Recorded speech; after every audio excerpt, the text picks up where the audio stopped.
आज की इस वीडियो में हम मॉडुलस फंक्शन डिस्कस करेंगे। मॉडुलस क्या होता है? देखिए, अगर रूट के अंदर एक्स स्क्वायर है तो ये कभी भी एक्स के बराबर नहीं होता, इसीलिए कट मार्क मारा गया है। ठीक है, रूट के अंदर अगर एक्स स्क्वायर है तो वो मॉड ऑफ एक्स के बराबर होता है। ये जो दो लाइन खींचे होते हैं एक्स के दोनों तरफ, इसको हम पढ़ते हैं मॉड ऑफ एक्स, और ये ऑलवेज पॉजिटिव होता है। ऑलवेज पॉजिटिव का मतलब क्या है कि ये मॉड के अंदर x अगर नेगेटिव हुआ या पॉजिटिव हुआ तो भी ये मॉड जो है ये हमेशा पॉजिटिव रिजल्ट ही देता है। क्यों? कि ऐसे भी ये रूट जो होता है, कोई भी इवन फंक्शन का इवन जो स्क्वायर रूट होता है, इवन स्क्वायर रूट नहीं सॉरी, आइदर वो स्क्वायर रूट हुआ या फोर्थ रूट हुआ, कोई भी इवन रूट जो होता है वो ऑलवेज पॉजिटिव ही होता है। क्लियर है? या कह लो कि नेगेटिव होता है, तो ये हमेशा पॉजिटिव देता है। इसको हम डिफाइन करते हैं। कैसे डिफाइन करेंगे? तो अगर मैं y से डिनोट करती हूँ मॉड x को, तो ये मॉड x जो है आपको x रिटर्न करता है, मतलब y इक्वल्स टू x हो जाएगा if x is greater than equals to 0, और ये माइनस x हो जाएगा if x is less than 0। Equals to तो ऊपर ले ही चुके हैं, तो दोनों बार 0 नहीं इक्वेट करेंगे। अब इसको हम एक एग्जाम्पल से समझते हैं। जैसे मान लीजिए कि मैंने लिखा मॉड ऑफ 4, यहाँ पे x जो है वो क्या है, 4 है, तो x ये ग्रेटर देन 0 था, यहाँ पे 4 ग्रेटर देन 0 है, तो इसीलिए आउटपुट जो है जो यहाँ x था वही x आ गया। अगर मैंने मॉड ऑफ -4 निकाला तो अभी देखिए डेफिनेशन के अकॉर्डिंग x जो है लेस देन 0 है, तो जो भी x है इस x का नेगेटिव रिजल्ट मिलेगा। तो negative of that negative result is equal to positive. इसीलिए हम ये कहते हैं कि मॉडुलस जो है वो किसी भी सूरत में ऑलवेज क्या देता है, पॉजिटिव रिजल्ट। एक आध और एग्जाम्पल ले लीजिए। जैसे मान लीजिए कि मैंने लिखा मॉड ऑफ 3, तो 3 क्या है, पॉजिटिव। तो अब भी डेफिनेशन के अकॉर्डिंग देखिए कि अगर x ग्रेटर देन 0 है, x मतलब मॉड के अंदर रहने वाला, ग्रेटर देन 0 है, तो जो मॉड के अंदर लिखा है वही चीज रिटर्न होगा। तो यहाँ पे 3 पॉजिटिव है, तो इसीलिए इसका आंसर क्या हो जाएगा, 3। और अगर मैंने -3 का लिया मॉड, तो ये क्या है, -3 जो है वो लेस देन x है, तो जो भी ये लेस देन 0 है, तो जो भी यहाँ पे हमने लिया इसका नेगेटिव रिटर्न होगा। तो माइनस ऑफ -3 जो कि क्या हो जाता है, 3। तो आइदर इनपुट हम पॉजिटिव दें या नेगेटिव, ओवरऑल मॉड का आंसर हमेशा पॉजिटिव आता है। तो एक बार हम इसका ग्राफ देखते हैं। जैसा कि पीछे बताया मैंने कि y equals to mod x always positive होता है, तो अभी देखिए y एक्सिस के राइट साइड में यहाँ पे x क्या होता है, पॉजिटिव, तो always x equals to y मिलेगा। मीन्स जब ये 1 रहा होगा तो ये भी 1 रहेगा, जब ये 2 रहेगा तो ये भी क्या होगा, 2। ये लाइन जो होगा वो किसका होगा, y इक्वल्स टू x का। कब? जब x ग्रेटर देन 0 है। बट जब x लेस देन 0 है उस कंडीशन में ये किसका लाइन होगा, y equals to -x। Means अगर यहाँ -1 है तो आउटपुट जो होगा वो माइनस ऑफ -1 होगा, ये 1 के बराबर। अगर ये -2 है तो आउटपुट जो होगा वो क्या होगा, माइनस ऑफ -2 होगा। यस और नो? तो इस तरीके से ये हमारा ग्राफ हुआ। और क्यों बोलते हैं ऑलवेज पॉजिटिव? देखिए ये ग्राफ बड़ा इंपॉर्टेंट है, आगे और भी हमें ग्राफ के बारे में पढ़ना है। ग्राफ आपको बहुत सारी इंफॉर्मेशन देता है। इस ग्राफ के बारे में अगर डिस्कस करें तो देखिए ये आपको बता रहा है कि इनपुट आप नेगेटिव एक्स भी दे सकते हैं और पॉजिटिव एक्स भी दे सकते हैं। मीन्स मॉड एक्स फंक्शन जो है उसका इनपुट ऑल रियल नंबर हो सकता है, बट आउटपुट जो है एक्स एक्सिस के नीचे देखिए कोई भी आउटपुट नहीं है, देखिए इसका आउटपुट ऑलवेज 0 से लेके इन्फिनिटी तक होगा, देखिए पॉजिटिव रियल नंबर इसका आउटपुट है। समझ आ रहा है? तो ये ग्राफ है मॉड एक्स का। अब ग्राफ के बाद हम कुछ इंपॉर्टेंट पॉइंट्स डिस्कस कर लेते हैं। जब माइथ्स होते हैं, नॉर्मली हम मिसअंडरस्टैंडिंग में रहते हैं, तो मॉड एक्स कभी भी +-x के बराबर नहीं होता है। क्यों? क्योंकि कितनी बार ही हम डिस्कस कर चुके हैं कि मॉड एक्स ऑलवेज पॉजिटिव होता है, पॉजिटिव रिजल्ट देता है। ग्राफ में भी देखिए ये एक्स एक्सिस के नीचे कोई ग्राफ का पार्ट नहीं है, तो कभी भी मॉड एक्स नेगेटिव एक्स तो हो ही नहीं सकता है। क्लियर है? Okay, if mod x equals to a, तो a जो है वो पॉजिटिव भी हो सकता है और a जो है वो क्या है, नेगेटिव भी हो सकता है। इसको ऐसे समझिए, ऊपर भी हम डिस्कस कर चुके थे कि अगर मॉड एक्स 4 के बराबर है तो x की जगह पे 4 भी हो सकता है और x की जगह पे -4 भी हो सकता है। अगर इस x की जगह आपने 4 पुट किया तो भी आउटपुट 4 आएगा और x की जगह -4 पुट किया तो भी आउटपुट क्या आएगा, 4 आएगा। तो ये ना हो करके हम इसको ऐसे समझ सकते हैं कि अगर mod x is equal to a है तो x इज इक्वल टू जो होगा वो ±a होगा, ये ठीक है। ओके, मॉड x कभी भी नेगेटिव नहीं हो सकता है। अगर कहीं पे आपको लिखा मिल जाए कि सॉल्व कीजिए कि mod x is equal to negative of any number, तो उसका सॉल्यूशन पॉसिबल नहीं है। ऐसा कोई भी x पॉसिबल नहीं है जिसका मॉडुलस x यहाँ पे क्या है, कोई भी रियल नंबर है ना, तो ऐसा कोई भी रियल नंबर पॉसिबल नहीं है जिसका मॉडुलस जो नेगेटिव नंबर दे। अब कुछ मॉडुलस इक्वेशन के क्वेश्चंस देख लेते हैं कि अगर मॉडुलस में इक्वेशन रहा तो उसे कैसे सॉल्व करेंगे। जैसे पहला है, मान लीजिए कि x square -4 is equal to, mod में है, इज इक्वल टू 1। तो आपको क्या करना है, x के ऐसे वैल्यूज फाइंड करने हैं जिसको x की जगह पुट करने पे x स्क्वायर -4 का मॉड जो है वो ऑलवेज क्या दे, 1 के बराबर दे। ठीक है, तो अब सॉल्व जब करने चलेंगे तो मान लीजिए इस पूरे की जगह x स्क्वायर -4 की जगह अगर x होता, mod x is equal to 1 होता, तो अभी बताया क्या सॉल्यूशन होगा, या तो x इज इक्वल टू 1 होगा या फिर x इज इक्वल टू क्या होगा, -1 होगा। यस और नो। तो वैसे ही हम जब भी मॉड सॉल्व करेंगे तो मॉड के अंदर जो कुछ भी है उसको एक सिंबल की तरह मानिए, और एक बार वो नेगेटिव होगा तो दूसरा नेगेटिव होगा, सॉरी इधर है, नेगेटिव होगा तो negative of that result return होता है, और अगर पॉजिटिव होगा तो क्या रिटर्न होगा, पॉजिटिव ऑफ दैट रिजल्ट। ठीक है, तो एक बार हमने लिया कि x स्क्वायर -4 ग्रेटर देन 0, तो उस समय यही सेम एज इट इज उस केस में x इज इक्वल टू क्या हो जाएगा, 1। तो x स्क्वायर -4 1 के बराबर हो गया। एक दूसरा केस ये भी हो सकता है कि मॉड के अंदर जो इनपुट था वो नेगेटिव इनपुट था। इनपुट तो हम पॉजिटिव नेगेटिव कुछ भी दे सकते हैं, बस आउटपुट नेगेटिव नहीं आएगा। तो x स्क्वायर -4 लेस देन 0 एक दूसरा केस लिया। तो इस केस में x स्क्वायर -4 जो है वो किसके बराबर हो जाएगा, -1 के बराबर हो जाएगा। क्लियर है। तो अब यहां से हमने दोनों को सॉल्व कर लिया, यहां से सॉल्व किया तो मुझे x स्क्वायर इक्वल टू 5 मिला, यहां से सॉल्व किया तो मुझे x स्क्वायर इक्वल टू क्या मिलेगा, 3 मिलेगा।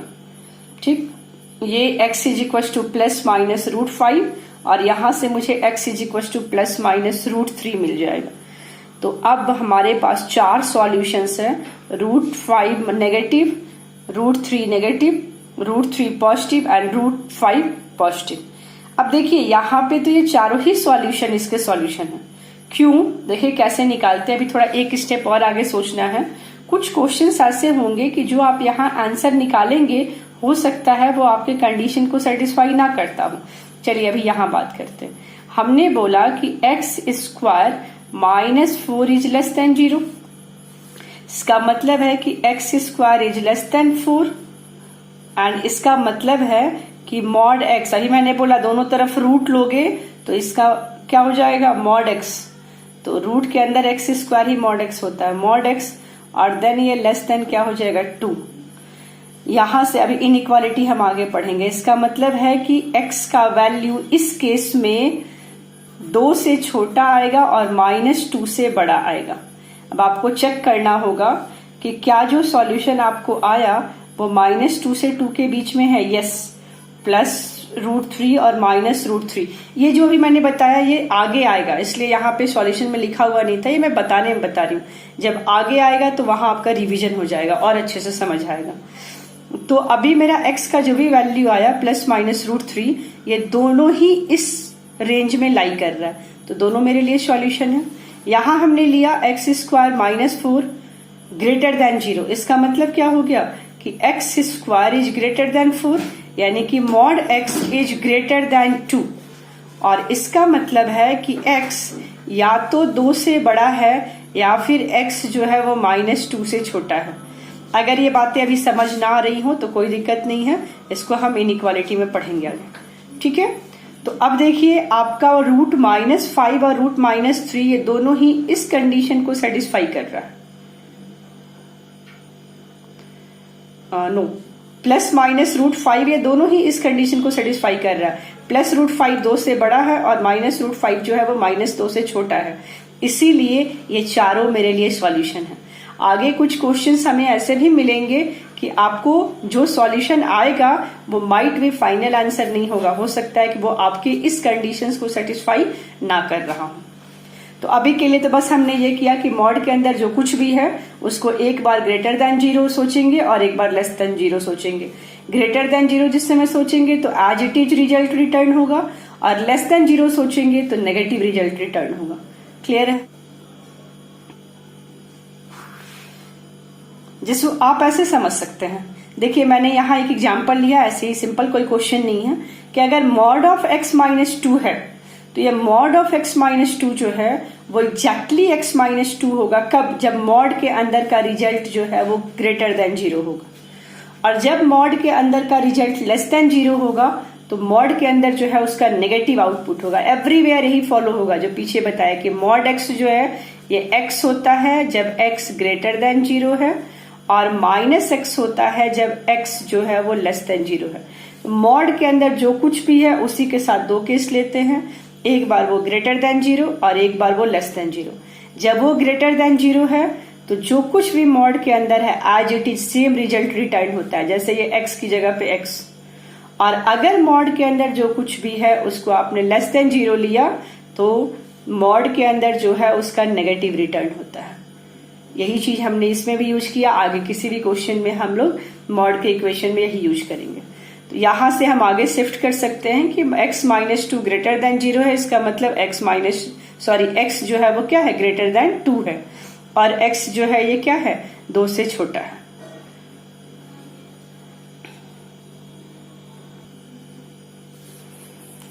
अब नेक्स्ट क्वेश्चन पे चलते हैं। नेक्स्ट क्वेश्चन देखिए क्या है, मॉड ऑफ 3x-2 = 1, और क्वेश्चन है यहाँ लिखा हुआ नहीं है बट समझ जाना है कि हमें सॉल्व फॉर x करना है।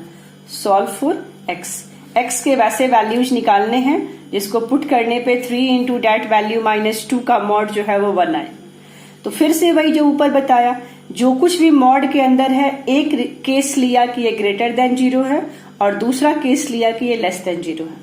जब ये ग्रेटर देन 0 है तो मॉड के अंदर जो कुछ भी है as it is result return होगा।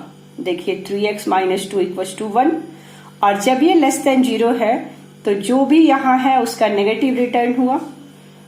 तो अक्सर में ये -3x-2 ये ऐसा था, -3x-2 = 1, तो ये नेगेटिव इधर शिफ्ट हो गया।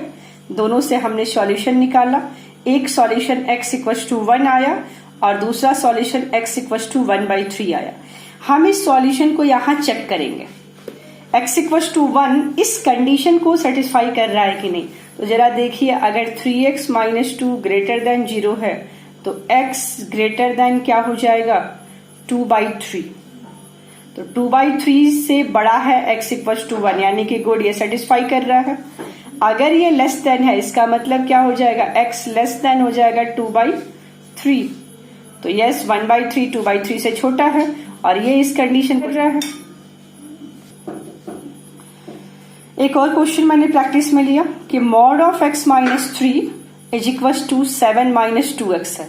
अगेन सेम काम है, यहां भी सॉल्व फॉर x है।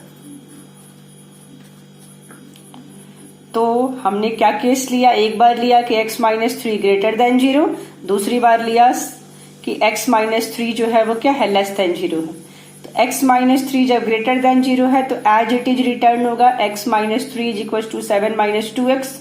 जब x-3 लेस देन 0 होगा उस समय नेगेटिव ऑफ x-3 रिटर्न होगा। तो ये इक्वेशन आ जाएगा मेरे पास। यहां से मुझे सॉल्यूशन मिल रहा है x = 10/3 और यहां से मुझे सॉल्यूशन मिल रहा है x = 4। अब फिर से चेक करेंगे कि ये दोनों सॉल्यूशन हमारे इन कंडीशंस को सेटिस्फाई कर रहा है कि नहीं। तो ये कंडीशन x-3 ग्रेटर देन 0 क्या बोल रहा है कि x को 3 से बड़ा होना है। तो ठीक है, हमारा जो सॉल्यूशन आया वो 3 से बड़ा है, बिल्कुल सेटिस्फाई कर रहा है। यहाँ देखिए हमारा कंडीशन बोल रहा है कि जो भी इधर आंसर आएगा, हमने पहले ही केस ही लिया कि x जो है वो 3 से छोटा कुछ आना चाहिए, बट आंसर जो है वो क्या आया, x इक्वल टू 4। तो हमने लिखा ये सेटिस्फाई नहीं, not possible as we are taking x is less than 3। तो देखने में आपको लग रहा है कि 2 सॉल्यूशन है, बट फाइनली सिर्फ एक सॉल्यूशन होगा जो इसको सेटिस्फाई कर रहा होगा। तो ये जो यहाँ आया, इसको मैंने फर्स्ट क्वेश्चन से बार बार डिस्कस किया था कि ऐसी पॉसिबिलिटी हो सकती है। जब भी आपको आंसर मिलेगा फाइनल, तो आप उसके कंडीशंस को चेक करेंगे कि जिस कंडीशन के अंदर आप वो सॉल्व कर रहे हैं इक्वेशन, उसका सॉल्यूशन उस कंडीशन को सेटिस्फाई कर रहा है कि नहीं। क्लियर है? तो ये 3-4 क्वेश्चन हमने इक्वेशन का बनाया, और एक आध 2 क्वेश्चन हम आपको आपके असाइनमेंट प्रैक्टिस के लिए दे देते हैं। तो ये खत्म हुआ हमारा कौन सा पोर्शन, मॉडुलस का इक्वेशन पोर्शन। अब जैसे हम लोगों ने पीछे के वीडियोज में पढ़ा है कि इक्वेशन के साथ इन इक्वेशंस भी होते हैं, इनइक्वालिटीज भी होती है, तो मॉडुलस के केस में भी इनइक्वालिटी होती है, और 2 तरह की इनइक्वालिटी होती है, एक लेस देन और एक ग्रेटर देन। दोनों 2 अलग अलग तरीके से काम करता है। तो नेक्स्ट वीडियो में हम इनइक्वालिटी मॉडुलस का पढ़ेंगे।